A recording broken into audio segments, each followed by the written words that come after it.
With nephrolithiasis, nephro refers to the kidneys, and lithiasis means stone. So nephrolithiasis means kidney stones, sometimes also referred to as renal calculi, or urolithiasis. Kidney stones form when solutes in the urine precipitate out and crystallize. And although these most commonly form in the kidneys themselves, they can also form in the ureters, the bladder, or the urethra. Now, urine's a combination of water, which acts as a solvent, and all sorts of particles, or solutes. In general, when certain solutes become too concentrated in the solvent, they become supersaturated. Urinary supersaturation of certain solutes results in precipitation out of the solution and the formation of crystals. Those crystals then act as a nidus, or a place where more solutes can deposit, and over time it builds up a crystalline structure. This can happen if there's an increase in the solute or a decrease in the solvent, as would be the case with dehydration. In addition, there are substances like magnesium and citrate that inhibit crystal growth and aggregation, preventing kidney stones from forming in the first place. In the majority of cases, the inorganic precipitate is calcium oxalate, formed by a positively charged calcium ion binding to a negatively charged oxalate ion, which results in a black or dark brown colored stone that's radio-opaque on an X-ray, meaning that it shows up as a white spot. Sometimes, instead of oxalate, the calcium binds a negatively charged phosphate group to form calcium phosphate stones, which are dirty white in color and also radio-opaque on an X-ray. Calcium oxalate crystals are more likely to form in acidic urine, whereas calcium phosphate crystals are more likely to form in alkaline urine. The exact reason why these stones form is usually unknown, but there are some known risk factors like hypercalcemia and hypercalciuria, having too much calcium in the blood and urine, respectively. Hypercalcemia can result from increased calcium absorption in the gastrointestinal tract, as well as hormonal causes like primary hyperparathyroidism. Hypercalciuria can result from impaired renal tubular reabsorption of calcium, which leaves a lot of calcium behind in the tubule. For the calcium oxalate stones, hyperoxaluria is a risk factor as well, and it can be due to a genetic defect that increases oxalate excretion, a defect in liver metabolism, or a diet heavy in oxalate-rich foods like rhubarb, spinach, chocolate, nuts, and beer. There are also uric acid stones, which are red-brown in color and radiolucent under an X-ray, meaning that they're transparent to X-rays and don't usually show up very well. At a physiologic pH, uric acid loses a proton and becomes a urate ion, which then binds sodium, forming monosodium urate, which crystallizes and ultimately forms uric acid stones.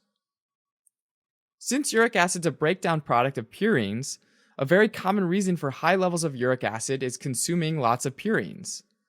Purine-rich food includes shellfish, anchovies, red meat, or organ meat. High levels of uric acid can also cause gouty arthritis, most commonly in the first metatarsal joint, which is the base of the big toe. A fourth type are struvite stones, sometimes called infection stones, which are a composite mix of magnesium, ammonium, and phosphate. These form when bacteria like Proteus mirabilis, Proteus vulgaris, or Morganella morganii use the enzyme urease to split urea into carbon dioxide and ammonia.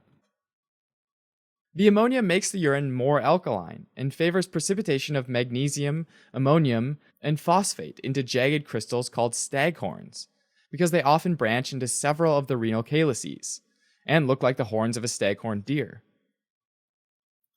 Like the calcium phosphate stones, struvite stones are dirty white and radio-opaque under an X-ray. Risk factors include urinary tract infections, as well as vesicoureteral reflux and obstructive uropathies, both of which are also risk factors for urinary tract infections. A tiny minority of stones are cysteine stones, composed of the amino acid cysteine, which sometimes leaks into the urine to crystallize and form a yellow or light pink colored stone that's also radio-opaque under X-ray. Finally, there are some rare stones made of xanthine, which, just like uric acid, is a byproduct of purine breakdown. These stones, also like uric acid stones, are red-brown in color and radiolucent under an X-ray.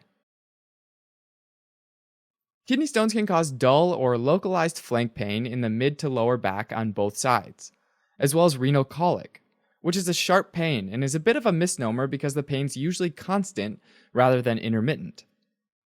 The pain is caused by the dilation, stretching, and spasm caused by obstruction of the ureter, and is typically worse at the uretopelvic junction and down the ureter, and subsides when the stone gets to the bladder.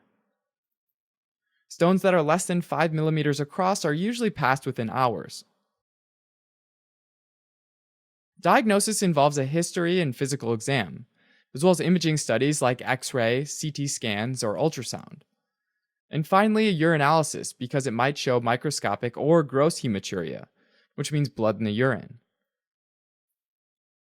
Treatment or management includes hydrating an individual to reverse the process of precipitation.